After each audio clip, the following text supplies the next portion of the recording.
Hello and thanks for joining us for tonight's News at 7, where we get to the heart of the day's stories and into our communities across Scotland. Tonight, what next for Rangers after head coach Russell Martin is sacked? Thank goodness. Wrong appointment in the first place. He's the worst Rangers manager in my lifetime. He's never ever a Rangers manager, ever. We'll get all the analysis from our sports news correspondent Chris McLaughlin. Also tonight, calls to speed up compensation for infected blood scandal victims. I want everyone to know what the NHS did to these people and my dad, and not just the people that have been infected, but their families. We will have all the sport with Lewis. Lewis, I'm guessing more Rangers reaction tonight? That's right, Amy. We'll delve more into the managerial vacancy at the club and speak to a former Ibrox midfielder about who he thinks should take the reins. Hello, I'm Amy Irons and welcome to the News at 7.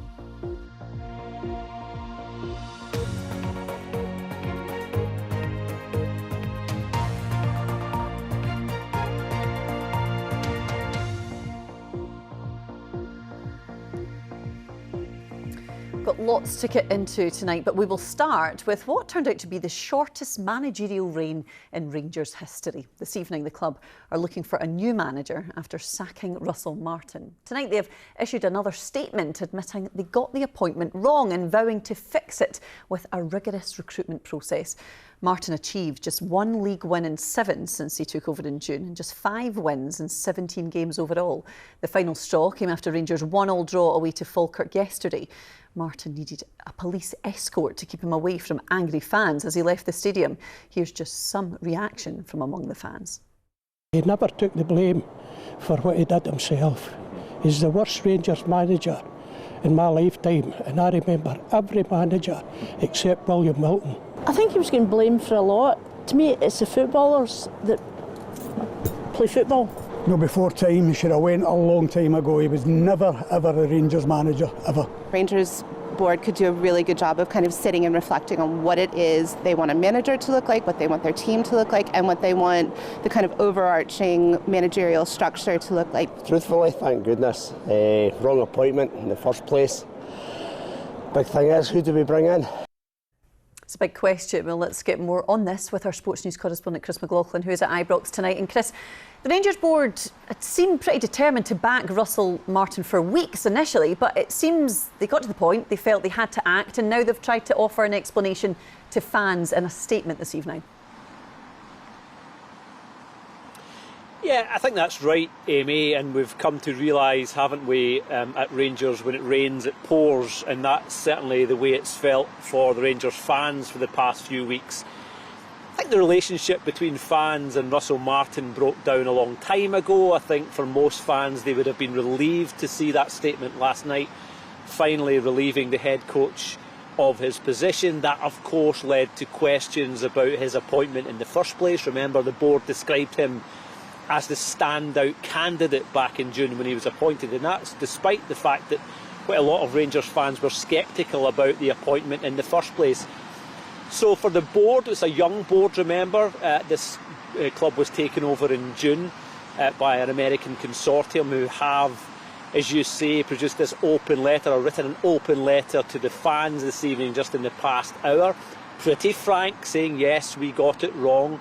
We need to get the next one right. They talk about all of the building behind the scenes. They talk about the footballing department being led by the chief executive, Patrick Stewart, and the sporting director, Kevin Thelwell, 2 men who most of the Rangers fans, or certainly a sizable chunk of the Rangers fans, would like to see moved on as well. But it seems that they have the backing, certainly at the moment, of the owners. The owners go on to say that they will be heavily involved in the recruitment process and talking about their own frustrations, but their shared desire with the Rangers fans to bring success. I think because they know they got this, Amy, so spectacularly wrong, the appointment of Russell Martin, they know they have to get the next one right, and it's absolutely crucial, the next appointment for this board, in terms of the fans continuing to giving them their backing. I was exactly just going to ask that, Chris. How great would you say the pressure is that the board pick the right candidate after getting it so wrong? There's so much pressure on them. The fans are not going to have much patience.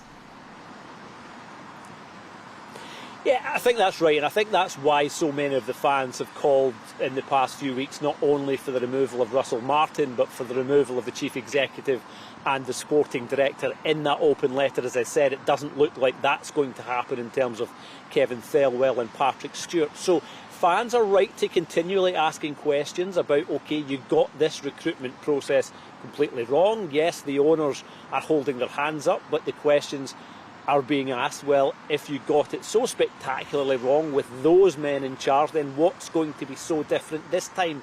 That's why I think, going back to what I said earlier on about the fact the owners know that they can't afford to get this one wrong. Now, lots of names have been mentioned. I'm sure Lewis will bring you up to speed later in the programme with the runners and the riders. But listen, that open letter from the owners to the fans this evening is a letter they would never have wanted to write. There is no way they expected to get this so spectacularly wrong. Some fans perhaps thinking it was pretty naive of the owners to just assume that Russell Martin would be a success, but it's crucial they get the next one right.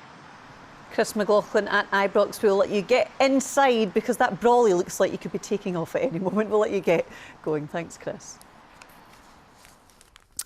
Let's now get a quick look at just another story making the headlines today then. And First Minister John Swinney has been heckled at an event to mark the 2-year anniversary of the October the 7th attack in Israel, when a Hamas attack killed 1,200 people and 251 people were taken hostage.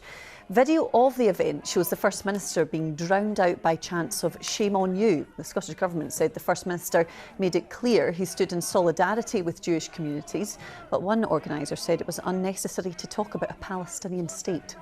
The event was about the safety of the Jewish communities. The event was about remembering the hostages and the people that were killed. It was not about recognising a Palestinian state. It was not about the politics of the problems in the Middle East. It was about the state of what's happening to the Jewish community. It was completely unnecessary to bring that up, and that's what caused the bad response from the crowd. Thanks for joining us on tonight's News at 7. We have more to come in the programme, including... You've got to be punchy to have cerebral palsy. The slam poet breaking the stigma around having cerebral palsy. It reached 22 degrees in Aberdeenshire today. However, the rest of the week is cooler. There is a lot of dry weather, though, in the forecast. I'll have all the details later.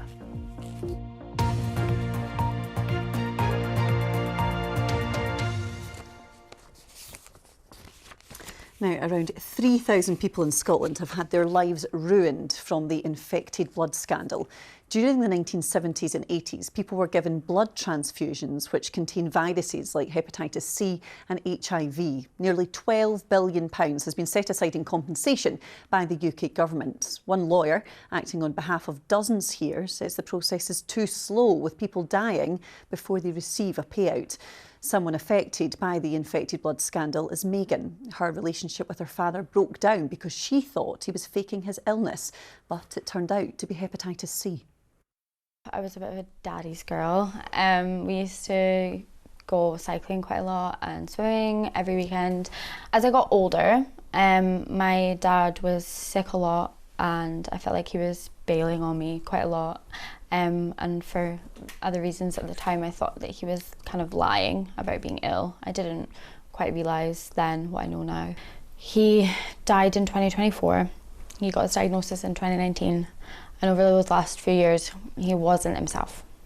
He wasn't the dad that I knew. Do you look back and think how your relationship could have been different with your dad? I feel a lot of guilt, a lot. If I'd known then what I know now, I think our relationship would have been a lot different. I've myself have suffered from a lot of mental health problems because of the breakdown of my relationship with my dad. Would I have been better because I had my dad? But it's not your fault. I know. It isn't your fault. I know. I still feel guilty though. I wish I'd been there for him now. I want everyone to know what the NHS did to these people and my dad, and not just the people that have been infected, but their families and everybody that loves them. That was Megan sharing her experience with our reporter Suzanne Allen. Well, Jamie Lyons works for Thornton Solicitors and his firm represents dozens of victims. I asked him about the number of cases that they're seeing. Yeah, so we we have a lot of instructions, and it sort of varies across the board between estates who are claiming on behalf of a sadly passed relative or someone that's living with an infection, Amy. So it's, we're getting a sort of broad spectrum of claims and the impact that it's had on them. I think aside from the actual infection, a lot of what we are seeing is the sort of psychological aspect that this is having both on the person that was infected and their family, due to sort of stigmas that have prevailed since the 70s onwards. Things aren't as bad today as they were back then, but there's certainly a lot of work to do on that front, and I think that has been a huge impact. Yeah, really difficult for families and for those affected, isn't it? What are you hearing, Jamie, just about the wait for compensation payments? Yeah, so it's been an ongoing issue. So this scheme was first announced last year, so 2024. So we've had a lot of these clients sort of on board, ready to go for over a year now. And I think the biggest fear that a lot of them and their families have is that, much like the time it's taken them to get their diagnosis in the first place and to have any sense of acknowledgement from the government or from the NHS of the suffering they've been through, they feel like that same process is being dragged out with the claims process that's now being put in place. So a lot of people are left just wondering when things are actually going to pick up speed, when there's going to be genuine progress made with these cases. Yeah, the wait for compensation is one thing, Jamie, but there's another big question, in that there could be a lot of people that are affected by this that might not even realise they've been a victim of this. Yeah, so I think given the delay in people getting that honest and factually correct diagnosis, I think it's inevitable that there will be people out there, or people that are sadly no longer with us, that have been infected due to the scandal, but they either are or weren't aware of the link there. And it's particularly tough. I think a lot of people have kept any diagnosis sort of close to their chest. They haven't necessarily let family or friends know about it. So there will definitely be people out there in that situation. Jamie Lyons from Thornton Solicitors, thank you very much for joining us on the programme this evening. We're grateful for your time. Thank you. Thank you. Let's get a roundup of some of the stories on the BBC News app in Scotland today then. And a 3-car collision forced the closure of a road in the Whitfield area of Dundee this morning. 8 police vehicles and 2 ambulances attended the incident. Leading Aberdeen businessman Ian Suttie has died at the age of 80 after suffering from dementia. He had a successful career in oil and gas and donated millions of pounds to good causes. Engineers are still working to restore power to homes left without electricity following Storm Amy. Scottish and Southern Electricity Networks said several hundred engineers would be working to reconnect homes. And organisers of Wigtown Book Festival have hailed another successful year despite being hit by that storm. Many events had to be moved from marquees into other venues during the high winds and heavy rain. Well, for more information on all of those stories, you can just scan that QR code on your screen. It will take you straight to the BBC Scotland News app. There is more for you there, including an interview with indie band Idlewild on the need to protect small music venues. Now, for farmers who often work long hours, 7 days a week, a trip to the doctor can end up pretty far down the priority list. But now pop-up health huts have been introduced at auction markets across Scotland to encourage those working in agriculture to get themselves checked out. Farmer George McFadden from Perthshire felt unwell but expected it to pass, not realising that he'd had a stroke. I've no idea, but I had a stroke 7 or 8 years ago. I wasn't feeling well for a couple of days before that. And I probably had a wee stroke before, 2 or 3 days before I had the big one. It's gone away, it's all right, but it wasn't. But I think it's a great idea. Sometimes like this, the only chance you get to speak to a health professional in here. So Make the time and go, because like, if you were to end up like some of the poor creators that were in hospital, that's your farming finished. Well, earlier I spoke to Carol McLaren from the Royal Scottish Agricultural Benevolent Institute and I asked her why some farmers put off visiting their GP and why these health hubs are helping.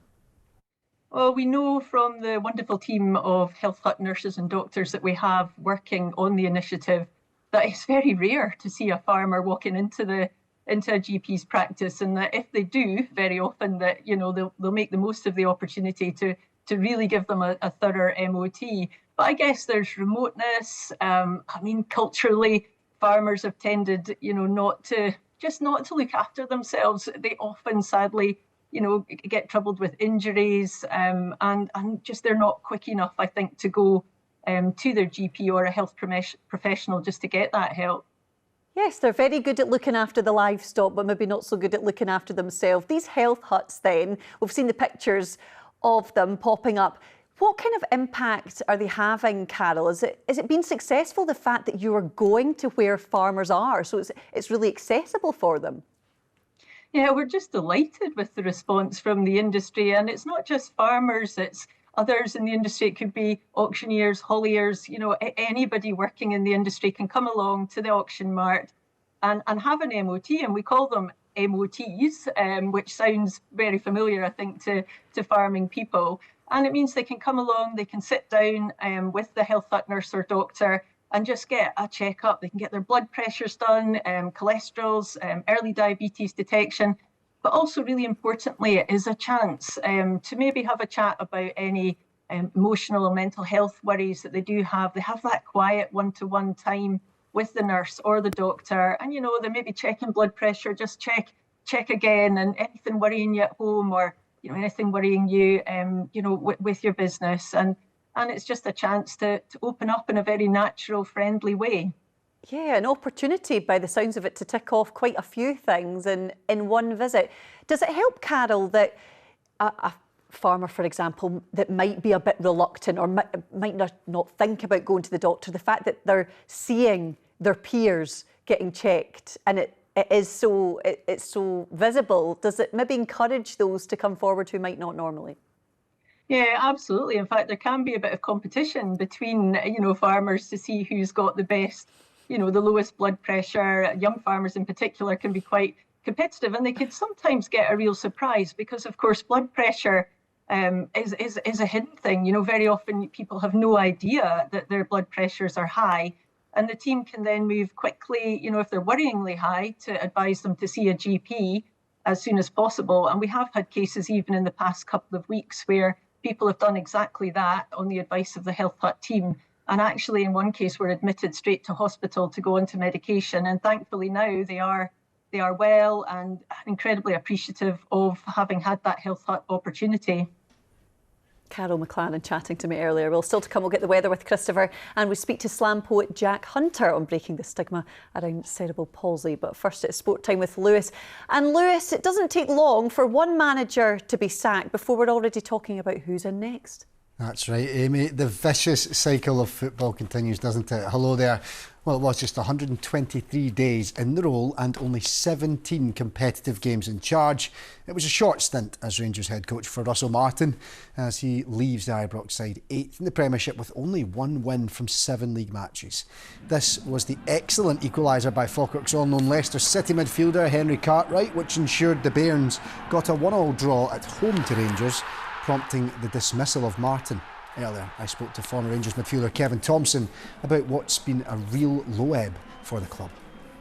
It's been difficult to watch, and obviously ultimately yesterday after the game, another disappointing result ended with Russell obviously losing his job. So I think first and foremost you've got to be disappointed, but certainly not naive to know that it has to be better. Yeah, and it's certainly the nature of football, isn't it? But in the statement, Kevin, announcing the sacking, the club said, while all transition periods require some time, results have not met expectations. So if time is required, is that time just 17 games? Well, possibly not, but as you just mentioned there in football, things change very quickly.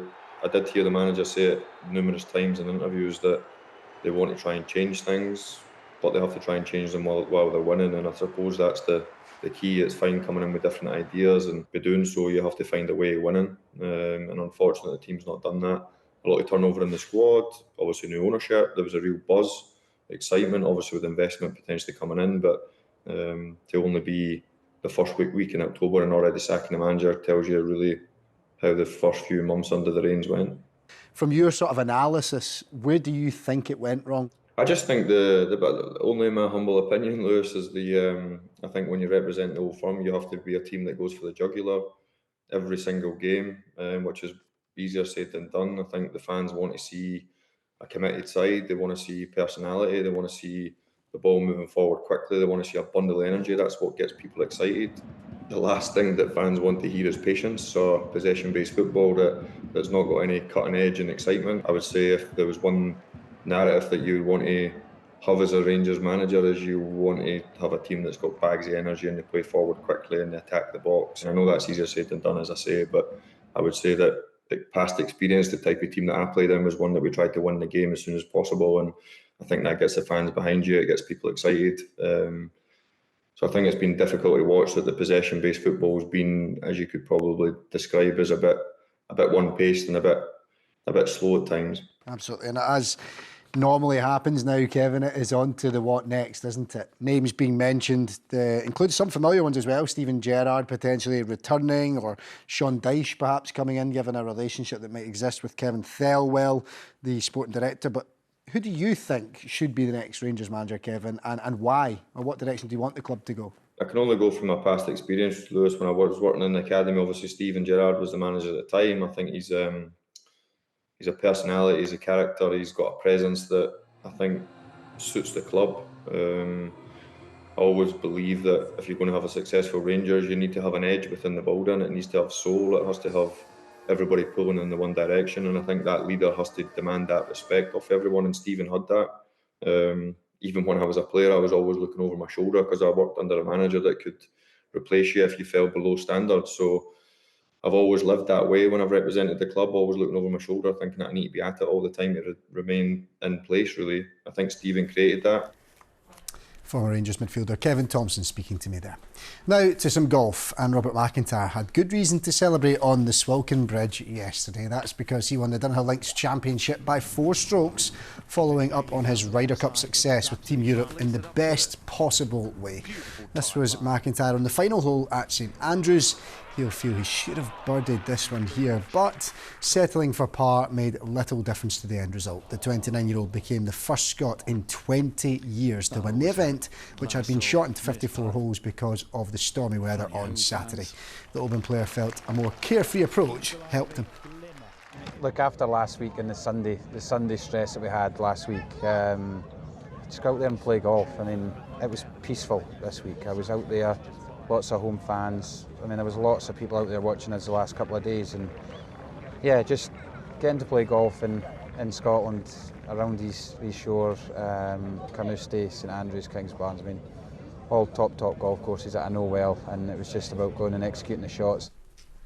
And it is a big week for the national team ahead too, so go to the BBC Sport website there to read plenty about a huge Hampden double header coming up, which starts on Thursday with Greece, the visitors. So yes, so much sport even that we're barely even able to turn our attention to what is a massive game for Scotland. I know, that's to come later in the week. Yeah. What's it been like for Bob? Oh, what a run! Brilliant few weeks. He'll be back to Oban for a party. Loving life, isn't he? He'll be back for a party. Thanks very much, Lewis. Let's talk about cerebral palsy now. Each year in Scotland, around 150 children are diagnosed with the condition. Damage to the brain can happen during birth or a child's early development. One Scottish poet and campaigner, Jack Hunter, has written a poem to break the stigma around it. It's called More Than Palsy. I caught up with Jack and Stephanie Fraser from Cerebral Palsy Scotland a little earlier. Lack of oxygen at birth. Some people say it's a curse. You've got to be ballsy to have this Italian charity called Fight the Stroke contacted me and asked would I rework the poem for this international campaign, and it all sort of just snowballed from there, really. And Stephanie, this is part of World Cerebral Palsy Awareness Day, so this has been reworked for an Italian audience, but it's going much further than that. How important is it to raise awareness and keep raising that awareness? Hugely important. So we were delighted, A, that the Italians had picked up on Jack's poem, and B, that it was Jack and that it was a Scottish voice on this film. And obviously we know Jack well, we've worked with him, we've worked together in the past. But for us, raising awareness of cerebral palsy is so important. Jack, you're nodding along there. As you say, the original poem was all about your own personal experience, particularly going through school. But the new film, it's more than that. What do you hope that people take away from this? Yes, the new film is very much following sort of a protagonist's journey who has cerebral palsy from when they are born to when they are an adult. And the poem essentially is just about fighting low expectations and overcoming, I would say, society's flatline expectations of what it is to be someone that has cerebral palsy. And what shocks me every day is that in Scotland there are no specialist services for people with CP. Yeah, and absolutely. And I think it's also about just showing that disabled people and people with cerebral palsy are not passengers in society. Like, you can empower people to live their lives and work and do everything that non-disabled people do. Jack, what's the reaction been like? The reaction has been really, really humbling, actually. To see people say, like, I get it, like this poem, you know, it makes me feel seen and heard and feel empowered. Like, you can't really quantify that. Your poem and the film just illustrate so many experiences that so many people kind of go, yes, that's it. That's what we're dealing against. And to have Jack, you know, front it, and as I say, to have a Scottish voice, to have is just, I mean, I'm so proud. Oh. I really am. I know, something that's having an impact around the world already, all fronted by a fantastic Scottish talent. What's not to love about that? Jack and Stephanie, thank you so much for coming and chatting to us about the campaign. Thank you Thanks for having us. Let's see how the weather is looking with Christopher. This Amy's been really problematic. I know, I think you've been keeping a low profile. I know. It's turning though, much drier and much more settled. And lots of pictures coming into us today from our weather watchers with some sunshine, although Harvey the dog there down at the beach in Ayrshire, seeing the cloud roll in and the rain as well. And that cloud and rain is with us through the course of this evening. But let me show you what's happening over the next few days, because high pressure is on the way. This is what we saw today, 22 Celsius in parts of the northeast, Aberdeenshire. However, through the next few days, temperatures coming down, and then high pressure begins to work in from the south, calming things down, settling things down and drying things up. First thing tomorrow, it's a cloudy and a damp start with outbreaks of rain, but a mist and murk around some western coasts and hills. Not a cold morning though. Temperatures here at 8 a.m, 12 to 14 Celsius. You'll notice brighter skies across the Highlands and Islands, and actually it's those brighter conditions that will win out through the day tomorrow, because as we go through Tuesday morning towards the lunchtime, that sunshine in the northwest chases that cloud and rain away, just lingering in towards the Solway coast there and the borders. Temperatures a good bit down on today's values. That takes us to midweek. This is Wednesday. We've got an Atlantic influence bringing weather fronts and some cloud and some rain, a windier day, but it's a bright start, some sunshine, a bit of a chilly start. And then the cloud and rain really focused across the Highlands and Islands and the Northern Isles. Elsewhere, largely dry, the cloud tending to bubble up into the afternoon. And temperatures again, 13 to 15 Celsius, about average really for the time of year. And then beyond that, to Thursday now, once again, it is predominantly dry, some cloud, some sunshine. The wind's not quite as strong as Wednesday. And then beyond that, this is what happens Friday, Saturday and into Sunday. That high pressure takes over, calming things down, quietening things down. This is Friday's forecast, mostly dry. You can see the winds going clockwise around the high pressure there. Perhaps a few showers for the Northern Isles at times. And the start of the weekend is very similar, with the best of the sunshine likely in the east, but generally it's predominantly dry. And that is the theme beyond that. This is the extended outlook, and you can see right through the weekend and into next week too. It is dry and settled with that high pressure overhead.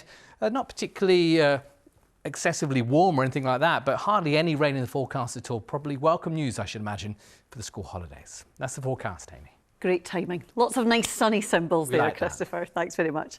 And thanks to you for joining us. That is all from the news at 17. Keep up to date with all the latest on your BBC News app. Thanks for joining us. We'll be back with you tomorrow. Good night.